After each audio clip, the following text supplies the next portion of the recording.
తెలంగాణ ఉద్యమకారులు ఎప్పుడైనా చనిపోతే వాళ్ళ కుటుంబాలను పరామర్శించారా మీరు?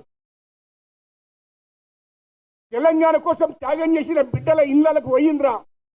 1200 మంది బిడ్డలు చనిపోతే 10 ఏళ్ళు అధికారంలో ఉన్నారు, ఒక్కనాడు కూడా పరామర్శించలేదు. ఇవన్నీ నా కొడుక మొత్తం తెలుసు మాకు మీ గురించి. మీరు విషయం చెప్తున్నారు తెలంగాణ ప్రజల మీద, అది గుర్తుపెట్టుకో అని చెప్తున్నా. ఇయ్యాల నీతులు చెప్తున్నావు. పెద్దిరెడ్డి సుదర్శన్ రెడ్డి శివాన్ని అడ్డం పెట్టుకుని శివరాజకీయాలు చెప్తున్నారు. ఇంద్రభాయ్ నాకు అర్థం కాలే. శివరాజకీయాలు ఇంకా సెంటిమెంట్ని అడ్డం పెట్టుకొని మీరు ఎన్ని అడ్డం పెట్టుకున్నా తెలంగాణ ప్రజలు మిమ్మల్ని నమ్మే పరిస్థితి లేదు. అది గుర్తుపెట్టుకోవాలి. మీరు ఎవరిని అణగారిన కులాలలో తెలంగాణ ఉద్యమం చేస్తే చనిపోతే ఎప్పుడు కూడా మీరు పరామర్శించలే. మీ ప్రభుత్వం ఉన్నప్పుడు ప్రభుత్వ లాంఛనాలతో వాళ్ళ దాన సంస్కరణ చేయలే. మీరు ఎవరిని గౌరవించలే. మా ముఖ్యమంత్రి గారు గౌరవిస్తున్నాడు, అది గుర్తుపెట్టుకోవాలి. గద్దర అవార్డ్స్ కూడా ఇచ్చాము. మా ముఖ్యమంత్రి గారు నిర్ణయం తీసుకొని, తెలంగాణ రాష్ట్ర ప్రభుత్వం నిర్ణయం తీసుకొని గద్దర అవార్డ్స్ కూడా ఇవ్వడం జరిగింది. గద్దర్ విగ్రహం పెట్టడం జరిగింది. అందశ్రీ ఆయన పాడమోశాడు పెద్ద కొడుకులాగా. ప్రభుత్వ లాంఛనంతో దాన సంస్కరణలు జరిగాయి.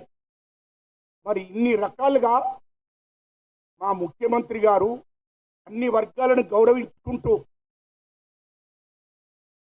వస్తున్నాడు. వస్తే మా ముఖ్యమంత్రి గారిని మీరు మాట్లాడతారు. అదేవిధంగా శ్రీకాంతచారి చనిపోయాడు. వాస్తవానికి తెలంగాణ రాష్ట్రం కోసం ప్రాణత్యాగం చేశాడు. ఆయన తల్లిని గౌరవించినారా మీ 10 ఏళ్ల ప్రభుత్వంలో?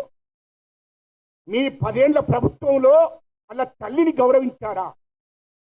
కానీ మా ముఖ్యమంత్రి గారు కమిషన్ మెంబర్గా వేశాడు, మహిళా కమిషన్ మెంబర్గా.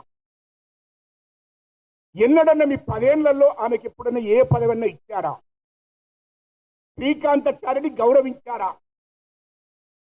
శ్రీకాంతచారి కోసం మీరేమన్నా చేశారా?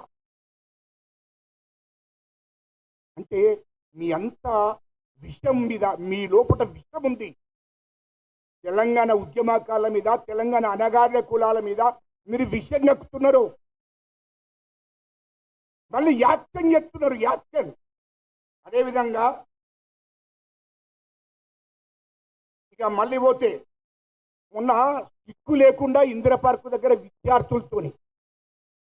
విద్యార్థులతో ఇక మీడియా ముందు తిరిగితే మంచిగా ఉండదు. కానీ నేను తిట్టడం తప్పలేదు.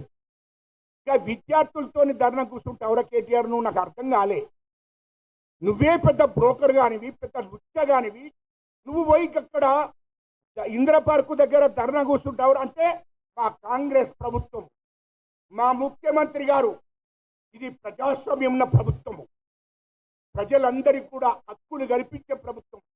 కాబట్టి ఏ ధర్నా చౌకునైతే ఇందిరా పార్కు దగ్గర మీ ప్రభుత్వంలో ఎత్తివేశారో, కేసీఆర్, కేటీఆర్, హరీష్ రావు మీరు ఏ ధర్నా చౌకులను ఎత్తివేశారో అదే ధర్నా చౌకులను మళ్ళీ తిరిగి మా గవర్నమెంట్ వచ్చిన తర్వాత మా ముఖ్యమంత్రి గారు మీరు ధర్నాలు చేసుకొని, రస్తారోకలు చేసుకొని మీకు స్వేచ్ఛ ఇస్తున్నామని చెప్పాడు. మరి అదే ధర్నా చౌకులో విద్యార్థులను తీసుకొని పోయి ఈ కేటీఆర్ అంటూ ధర్నా చేసిండు.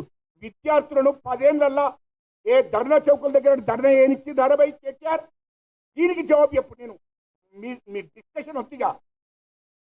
ఇందిరా పార్క్ కానీ రాష్ట్రంలో ఎక్కడైనా ధర్నా చౌకులు ఉంటే ఆ ధర్నా చౌకులు 10 ఏళ్లలో నిషేధం పెట్టారు.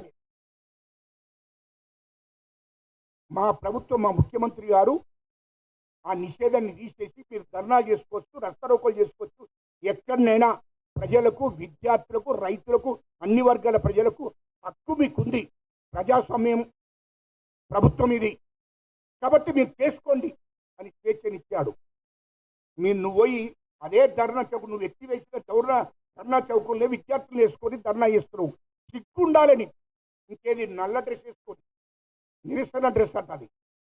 అరే లుచ్చానా కొడుక, నీ గవర్నమెంట్లో 10th class paper leakage, intermediate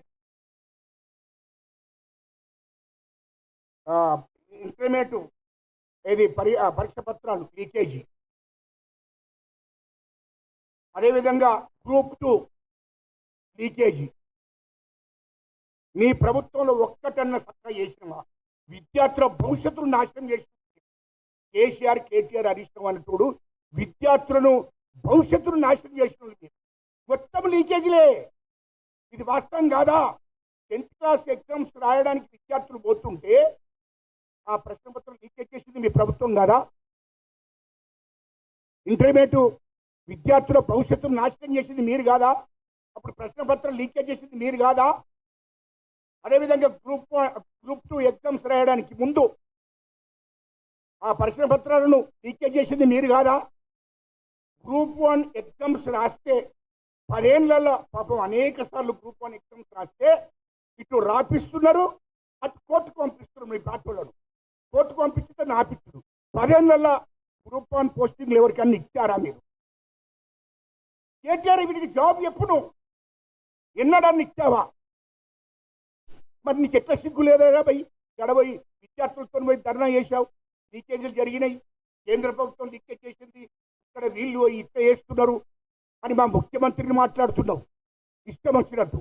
అరే మీ ప్రభుత్వంలో ఎన్నడన్నా ఎగ్జామ్స్ కరెక్ట్ పెట్టి విద్యార్థులకు ఎలాంటి ఇబ్బందులు కలగకుండా చేసిండ్రా 10 ఏళ్లలో? అది చెప్పండి.